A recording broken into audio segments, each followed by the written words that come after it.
Life often isn't fair. I think back to my own life. My father, a former fighter pilot in the South Pacific who survived a crash of his plane, was shot down by polio when he was still a young man. My own father died when I was 3 of polio. Imagine how different my life and my mother's life would have been if he had had a $5 polio shot back in 1949. And yet my sorrow and, more importantly, my anger fuel my career choice to protect all families through my work as a medical doctor in public health. My kids were in grammar school in the early 1990s when I was offered a director position at the National Center for Environmental Health at CDC. My family didn't want to move, and I said, well, this is like being offered a job in the Supreme Court. I have to go. And I was delighted. I learned so much at CDC. And I remember sitting in the room with David Satcher in 1997 as we were releasing the Surgeon General's report on physical activity. And it was 300 pages long. And it talked about how important physical activity was to people's health. And they had less diabetes and less overweight and better mental health and less depression. And I said, wait a minute.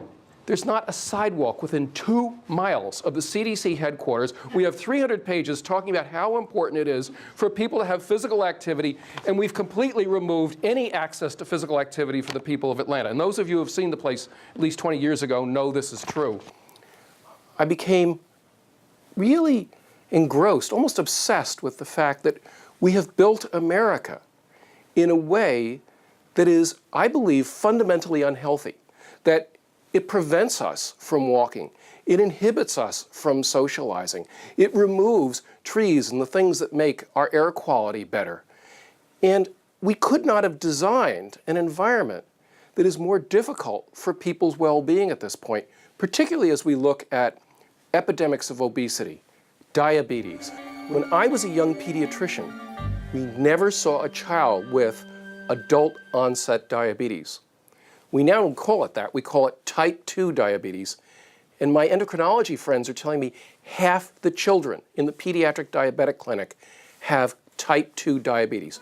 3/4 of the kids in California cannot pass a simple fitness test at this point. We can see this all around the United States, that people that live in poor zip codes, particularly with high levels of pollution, live shorter lives than those in more economically favored zip codes with more services and less pollution.